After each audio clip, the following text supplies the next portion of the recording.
Of course, the franchise joining the Chicago Bulls back in 1984 after panning Olympic gold. Here is Michael Jeffrey Jordan. Had a crowd that was really energetic and kept them motivated, and we lost our opportunities to win it at home, and we came here. I mean, at first, as soon as the games ended in Chicago, it was some dim feelings and some negative thoughts, and as time went past, I think everybody realized that if we want that sixth title, we have to go through Utah to get it, and we have to go out there and win it out there. So, I mean, I think those negative thoughts erased very quickly, and it's a great day for everybody, I think. Michael, few people in the world face retirement with so many others caring about the decision that he makes. You mean so much to so many people, to the league, to the other players, to the networks, even to the economy. How do you make the right decision for Michael Jordan, the human being, independent of all of the other people and forces that are tugging on you?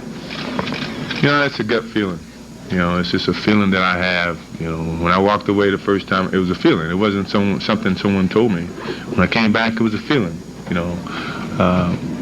If and when that time comes where I got to walk away, I hope that because I walked away, no one will look at me any less. And sure, the economy may take a different turn, but I would advise you to invest wisely.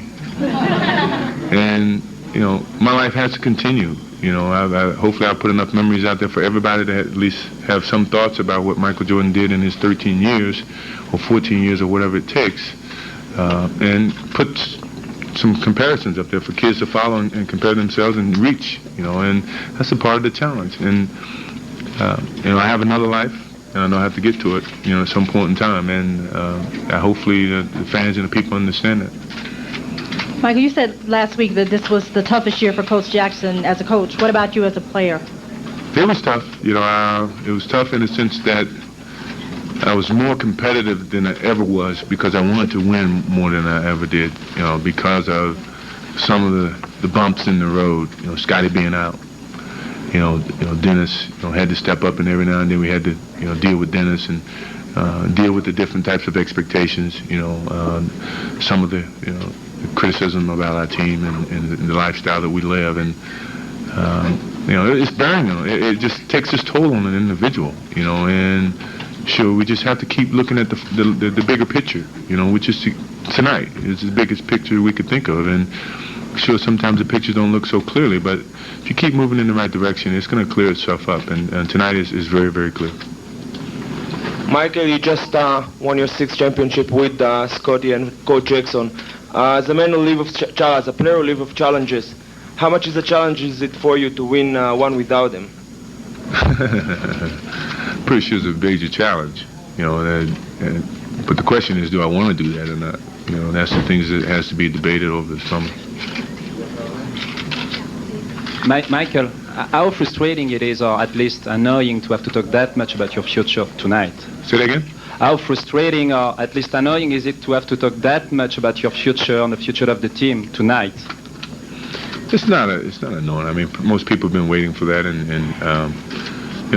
my answer is, there's still a lot of unanswered questions, and tonight it's a lot of sympathetic feelings about this team and where we want it to go.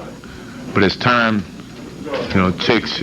gets involved, some of the feelings may change. You never know. But I think that's the purpose of waiting to the end of the summer, or in the summer, and making final decisions. Michael, the other night you seemed so intrigued by the thought of dropping the last 3 and possibly walking away. The fact that you played such a great last minute and had a game-winning shot, title-winning shot, is that gonna do you like the idea of going out that way? Yes. If that's the case, yes. I mean, when I got that rebound, my thoughts are very positive, and the crowd gets quiet.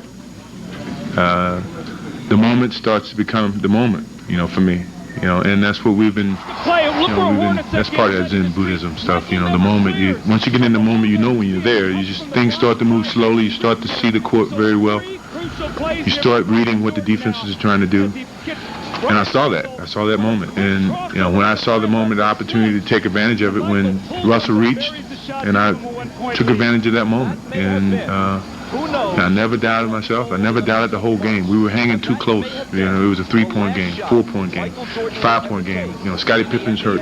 Dennis and everybody's in foul trouble, and they never really burst out and left us standing. You know, and we kept hanging in there, and I knew that we were going to have an opportunity to win this game, and I just wanted to be able to do that. And from an offensive standpoint, sure, you look at my rebounds, I only had maybe 2 or 3 rebounds, and I told Phil that, I know I'm going to have to play a lot of minutes. I have to conserve energy somewhere, and unfortunately, I had to be on the rebounding edge, but the offense, I had to step forward. Okay, last question for Michael. Michael, after John hit that three-pointer, you scored the last 4 points. You actually scored the last 8, but you scored the last 4 on baskets. Talk about those last 2 baskets, your layup, and then the jumper. And did that jumper remind you of last year, Game 1, with Brian guarding you? He reached, you went. It was in a very similar situation. The play before that was, with Karl Malone. We've been trying to double team him. And Hornacek was trying to, I guess, pick Karl Malone, and he never really cleared, which gave me an opportunity to go back. And Karl never saw me coming, and I was able to knock the ball away.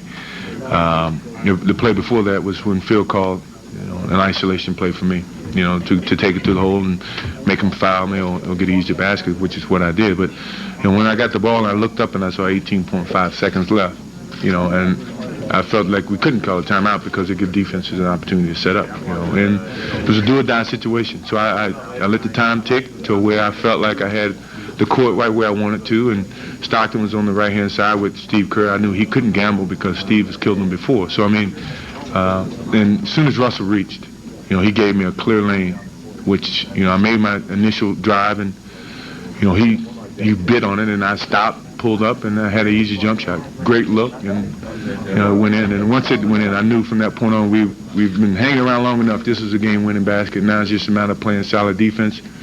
And our defense has held us strong all series. And we would never be in this scenario without our defense. So all we had to do was play defense for 5.8 minutes, or 5.8 seconds, and I knew we can do that. Okay. Thank you, Michael. That's my Next dog up, we'll friend. have Scottie. The electric smile remains. Michael Jeffrey Jordan. 1998 Championship Series MVP tonight. 45 points for Michael. Just 1 assist, 1 rebound. He took 35 shots, but this was a man who, in effect, had to put a basketball team on his back and carry them to the promised land. 43 minutes of play for a man who is obviously physically exhausted.